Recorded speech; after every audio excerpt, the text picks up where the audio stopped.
Hello, ನಮಸ್ತೆ ಎಲ್ರಿಗೂ. ಇವತ್ತಿನ ಬ್ರೇಕ್ಫಾಸ್ಟ್ ಸೀರೀಸಲ್ಲಿ ನಮ್ಮ ಮಂಗಳೂರು ಕಡೆ ಅಥವಾ ಕರಾವಳಿ ಕಡೆಯ ಒಂದು ಸ್ಪೆಷಲ್ ಬ್ರೇಕ್ಫಾಸ್ಟ್ ರೆಸಿಪಿಯನ್ನು ಹೇಳ್ಕೊಡ್ತಾ ಇದ್ದೇನೆ. ತುಂಬ ಅಂತಂದರೆ ತುಂಬ ಹೆಲ್ದಿ ಇದು, ಹಾಗೆಯೇ ದೇಹಕ್ಕೆ ತುಂಬ ತಂಪು ಕೂಡ. ಒಂದ್ಸರಿ ಈ ರೆಸಿಪಿನ ಟ್ರೈ ಮಾಡಿ ಮರೆಯದೆ ನನಗೆ ನಿಮ್ಮ ಫೀಡ್ಬ್ಯಾಕ್ನ ತಿಳಿಸಿ. ಸರಿ, ಹಾಗಾದರೆ ಈ ವಿಶೇಷವಾಗಿರುವಂಥ ರೆಸಿಪಿನ ಹೇಗೆ ಮಾಡೋದು ಅನ್ನೋದನ್ನು ನೋಡ್ಕೊಂಬರೋಣ. ಈ ತಿಂಡಿಯನ್ನು ನಮ್ಮ ಊರು ಕಡೆ ಮೆಂತೆ ಮನ್ನಿ ಅಥವಾ ಮೆಂತೆ ಹಾಲ್ಬಾಯಿ ಅಂತ ಕೂಡ ಕರೀತಾರೆ. ಇದು ತುಂಬ ಫೇಮಸ್. ಆ್ಯಕ್ಚುಲಾಗಿ ದೇಹ ತಂಪು ಮಾಡಲಿಕ್ಕೆ ತುಂಬಾ ಒಳ್ಳೆಯದು. ರಾತ್ರಿಯೇ ಮಾಡಿಟ್ಟು ಬೆಳಗ್ಗೆ ತಿನ್ನುವಂಥದ್ದು. ಈ ತಿಂಡಿಯನ್ನು ಮಾಡೋದಕ್ಕಿಂತ ಒಂದು 6 ಗಂಟೆ ಮುಂಚೆ 2 ಲೋಟದಷ್ಟು ರೈಸನ್ನು, ಅಕ್ಕಿಯನ್ನು ನಾನು ನೀರಲ್ಲಿ ನೆನೆ ಹಾಕಿದ್ದೆ. 1 ಲೋಟ ಕುಚ್ಚಲಕ್ಕಿ, 1 ಲೋಟ ಬೆಳ್ತಿಗೆ ಅಕ್ಕಿಯನ್ನು ತಗೊಂಡಿದ್ದೆ. 2 ಟೇಬಲ್ ಸ್ಪೂನಷ್ಟು ಮೆಂತೆಯನ್ನು ಕೂಡ ನೀರಲ್ಲಿ ನೆನೆ ಹಾಕಿದ್ದೆ. ನೀವು ರುಬ್ಕೊಳ್ಳುವಾಗ ಚೆನ್ನಾಗಿ ತೊಳೆದ್ಬಿಟ್ಟು ಮೆಂತೆ ಮತ್ತು ರೈಸ್ ಎರಡನ್ನು ಒಟ್ಟಿಗೆ ಮಿಕ್ಸಿಗೆ ಹಾಕೋಬಹುದು.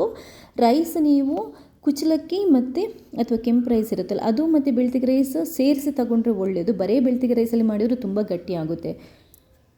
6 ಗಂಟೆ ಕಾಲ ನೀವು ರುಬ್ಬೋಕ್ಕಿಂತ ಮುಂಚೆ ನೆನೆ ಹಾಕಲಿಕ್ಕೆ ಇಡಬೇಕು. ರುಬ್ಕೊಳ್ಳುವಾಗ ಸ್ವಲ್ಪ ಕಾಯಿ ತುರಿ ಕೂಡ ಸೇರಿಸಬೇಕು. ಒಂದು ಅರ್ಧ ಕಪ್ಪಷ್ಟು ಕಾಯಿ ತುರಿಯನ್ನು ಸೇರಿಸ್ಕೊಂಡಿದ್ದೇನೆ. ಅರ್ಧ ಚಮಚದಷ್ಟು ಉಪ್ಪನ್ನು ಹಾಕ್ಕೊಂಡಿದ್ದೇನೆ.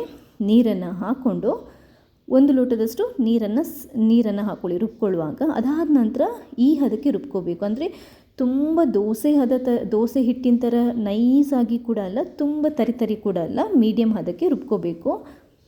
ಜಾಸ್ತಿ ನೀವು ದೋಸೆ ಹಿಟ್ಟಿನ ಥರ ನೈಸಾಗಿ ರುಬ್ಬಿದ್ರೂ ಮಣ್ಣಿ ಸರಿಯಾಗಿ ಬರಲ್ಲ. ಅದರಿಂದ ಕರೆಕ್ಟಾಗಿ ಅಂದಾಜು ಮಾಡ್ಕೋಬೇಕು. ಹಿಟ್ಟನ್ನು ಪಾತ್ರೆಗೆ ತೆಗೆದಾಕಿದ ನಂತರ ಒಂದು ಸ್ವಲ್ಪ ನೀರನ್ನು ಸೇರಿಸ್ಕೋಬೇಕು.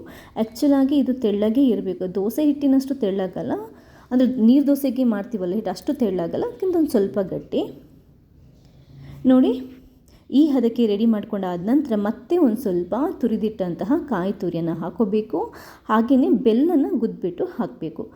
ನಾನೊಂದು 3/4 ಕಪ್ಪಷ್ಟು ಬೆಲ್ಲನ ಸೇರಿಸ್ಕೊಂಡಿದ್ದೇನೆ. ನಿಮಗೆ ಸಿಹಿ ಎಷ್ಟು ಬೇಕು ಅಂತ ನೋಡ್ಕೊಂಡು ಆಮೇಲೆ ಬೇಕಾದ್ರೂ ಅಡ್ಜಸ್ಟ್ ಮಾಡ್ಕೋಬೋದು. ಕರೆಕ್ಟಾಗಿ ಮಿಕ್ಸ್ ಮಾಡಿಕೊಂಡು ರೆಡಿ ಮಾಡ್ಕೊಳ್ಳಿ. ಇದಕ್ಕೊಂದು ಸ್ವಲ್ಪ ಏಲಕ್ಕಿಯನ್ನು ಗುದ್ದಿಬಿಟ್ಟು ಹಾಕಿದರೂ ಫ್ಲೇವರ್ ತುಂಬಾ ಚೆನ್ನಾಗಿರುತ್ತೆ.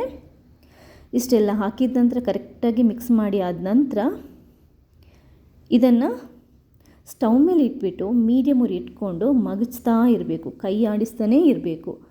ಪಾತ್ರೆ ತಳಕ್ಕೇ ನೀವು ಸೌಟನ್ನು ಹಾಕಿಬಿಟ್ಟು ಅದನ್ನ ತಿರುಗಿಸ್ತಾ ಇರಬೇಕು.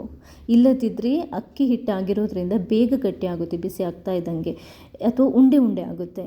ಆದ್ದರಿಂದ ಇದು ಉಂಡೆ ಆಗಬಾರ್ದು. ಮೀಡಿಯಮ್ ಉರಿ ಇಟ್ಕೊಂಡು ಈ ಥರ ಮಗಸ್ತಾನೇ ಇರಿ. ಸ್ವಲ್ಪ ಹೊತ್ತಾದ ನಂತರ ಗಟ್ಟಿ ಆಗ್ತಾ ಹೋಗುತ್ತೆ. ಒಂದು 3 5 ನಿಮಿಷದೊಳಗಡೆ ಗಟ್ಟಿ ಆಗಲಿಕ್ಕೆ ಶುರುವಾಗುತ್ತೆ. ಇದು ಯಾವ ಥರ ಗಟ್ಟಿ ಆಗಬೇಕು ಅಂತಂದರೆ ಸೌಟಲ್ಲಿ ನೀವು ತೆಗೆಯುವಾಗ ಕಟ್ಟಾಗಿ ಬೀಳಬೇಕು. ಅಷ್ಟೊತ್ತಿಗೆ ನೀವು ತುಪ್ಪದಲ್ಲಿ ಗೋಡಂಬಿ, ದ್ರಾಕ್ಷಿಯನ್ನೆಲ್ಲ ಒಗ್ಗರಣೆಗೆ ರೆಡಿ ಮಾಡ್ಕೊಂಡು ಇಟ್ಕೋಬೋದು. ಈರುಳ್ಳಿ ಬೇಕಾದರೂ ಕಟ್ ಮಾಡ್ಕೊಂಡು ಹಾಕೋಬೋದು. ಫ್ಲೇವರ್ ಚೆನ್ನಾಗಿರುತ್ತೆ ಒಗ್ಗರಣೆಗೆ. ನೋಡಿ, ಹಿಟ್ಟು ಒಂದ್ಸರಿ ಈ ಥರ ಕಟ್ಟಾಗಿ ಸೌಟಿಂದ ಬೀಳೋಕ್ಕೆ ಶುರು ಆಗಬೇಕು. ಆಗ ಈ ಒಗ್ಗರಣೆನ ಹಾಕ್ಕೊಂಡು ಮಿಕ್ಸ್ ಮಾಡ್ಕೊಳ್ಳಿ.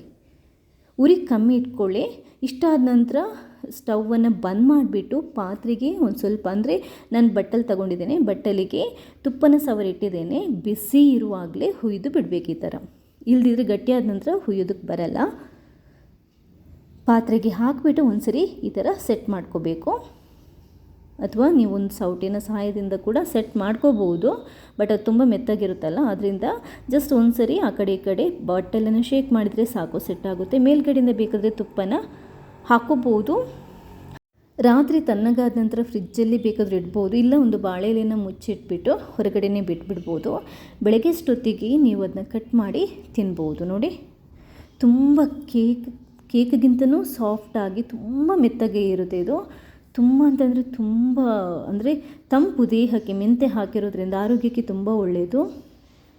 ನೀವು ಫ್ರಿಜ್ಜಲ್ಲಿಟ್ಟರು ತಿಂದರೂ ಕೂಡ ಒಳ್ಳೆ ಐಸ್ ಕ್ರೀಮ್ ತಿಂದಾಗ ಆಗುತ್ತೆ, ಅಷ್ಟು ಚೆನ್ನಾಗಿರುತ್ತೆ.